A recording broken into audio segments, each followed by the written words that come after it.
que agora a gente vai mudar um pouquinho de assunto, porque chegou a hora do nosso momento TN Saúde hoje. Nós já estamos aqui super bem acompanhados com a doutora Betina Moulin. Muito bom dia para a senhora, seja bem-vinda. Bom dia, que bom que a gente vai poder doutora. discutir um pouco sobre saúde, né? Isso, a gente vai falar sobre as infecções sexualmente transmissíveis. Antes, né, a gente é mais popularmente conhecida como DSTs, né, que são as doenças sexualmente transmissíveis. E olha, muita atenção, tá? Elas podem aparecer por meio de feridas, corrimentos e verrugas nas partes íntimas, até mesmo aquela ardência ao urinar, o surgimento de ínguas, que são aqueles caroços, alguns mais molinhos em várias partes do corpo, né? Pois é, são exemplos de ISTs, herpes genital, sífilis, gonorreia, triconomíase, infecção pelo HIV, infecção pelo papilomavírus humano, o HPV, hepatites virais B e C, e geralmente eles aparecem nos órgãos genitais, mas podem surgir também em outras partes do corpo, e é sobre isso que nós vamos falar com a doutora Betina, referência da Coordenação Estadual de IST/AIDS da Secretaria Estadual de Saúde. Você já manda sua pergunta, 997-92-2530. Doutora, bom dia para a senhora novamente. Bom dia. Doutora, qual a importância da gente estar falando nesse momento sobre as ISTs para o nosso público? O carnaval está chegando, né? E muitas vezes a pessoa vai para o carnaval, bebe um pouco mais e perde um pouco o medo, e muitas vezes tem relação sexual desprotegido. E isso pode se colocar no risco de adquirir uma IST. E também uma pessoa pode ter uma IST e nem saber, porque alguns sintomas, como vocês falaram, antes era chamado de DST, de doença, que parece que tem um sinal ou sintoma. E a gente falou hoje de infecção sexualmente transmissível justamente porque a maioria não tem qualquer tipo de sinal e sintoma. Então, daí a importância de se conhecer, de fazer testes naquelas que têm testes, para poder justamente, se for positivo, tratar. A grande maioria delas é curável, e as que não são curáveis, a gente tem a possibilidade de tratar para que não passe para outras pessoas e melhore a condição da pessoa. Olha, diante disso, chegou uma pergunta para a gente aqui da Carla, ela é da Serra, Jardim Limoeiro. A Carla falou o seguinte: doutora, como é que eu posso identificar se eu estou com alguma infecção sexualmente transmissível? A senhora está falando aí que muitas não têm sintomas, né? Isso. Então a Carla quer saber como é que ela pode identificar. A primeira coisa, buscar uma unidade de saúde, e a gente tem em todo o estado, então todos os municípios, somos 78 municípios, todos eles recebem os testes rápidos de HIV, sífilis, hepatite B e hepatite C. Então essas você tem o resultado rápido, em meia hora você tem o resultado. Algumas, por exemplo, no herpes, que apareceram aquelas bolinhas, você vê e faz o diagnóstico clínico, então tem como controlar. Algumas no próprio exame preventivo que a mulher faz, né, que tem algumas que falam que é Papa Nicolau. Então, a mulher, ao ser examinada, o profissional que está colhendo o material, às vezes ele já identifica ali um corrimento anormal, e muitas vezes no próprio preventivo vem o resultado. Então, dependendo da IST, você tem uma abordagem diferente, né? E lembrando que a gente, quando tem a possibilidade de fazer o diagnóstico, você tem como tratar e a maioria delas curar.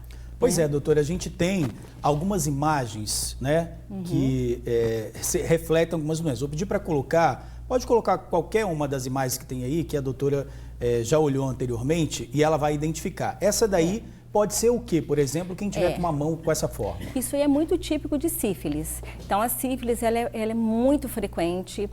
A sífilis, a maioria não dá sintoma nenhum. E uma gestante, por exemplo, com sífilis, ela passando para o bebê, pode causar abortamento, pode causar morte no bebê já com 6 meses, 7 meses de gestação. Coça?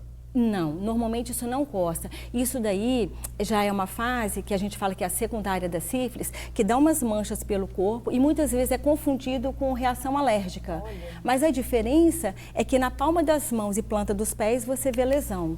E essas lesões aí tem treponema, que é o agente da sífilis, e aquela transmissão, por exemplo, pode acontecer através de manipulação nas lesões. Tem outra imagem para a gente ver qual é a próxima infecção? Pode colocar aí, gente, por favor. Que é essa daí, ó. Essa daí é muito conhecida, é a herpes. É o herpes vírus, herpes simples. Então, é um vírus que ele fica na terminação nervosa da pessoa e ele fica instalado ali e somem as lesões. Depois de um tempo, aparecem as lesões no mesmo local. Então, herpes dá na boca, muitas vezes dá na boca, pode dar nos genitais.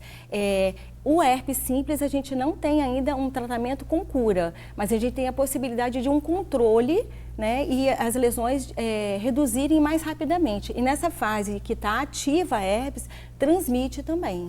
Tem uma pergunta aqui, doutora, que não quer identificar. Tenho muita coceira nas partes íntimas, principalmente no ânus. O que pode ser? Pode ser doença sexualmente transmissível? Pode ser uma infecção sexualmente transmissível, pode ser uma micose, pode ser uma verminose. Então, aí precisa passar por uma avaliação para ver se naquela área que tem a coceira, se tem alguma alteração ali na região, se tem alguma mancha. Então, aí fica difícil de falar só pela coceira se é ou não IST, mas pode ser que sim. Tem intensidade da coceira, vamos dizer assim?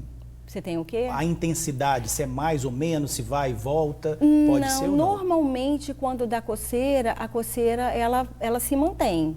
Né? Então, por exemplo, no caso de verminose, costuma ser mais à noite essa coceira, que a pessoa está mais quieta. Então, existe um tipo de verme que a fêmea sai e bota os ovinhos do lado de fora. Então, assim, a pessoa sente aquela coceira. Mas se for uma coceira mais intensa, é muito comum fungo, que nem é considerado IST, tem tratamento e tem cura.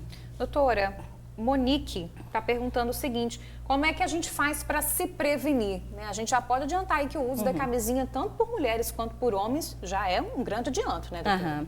Então, a prevenção passa primeiro pelo diagnóstico, né?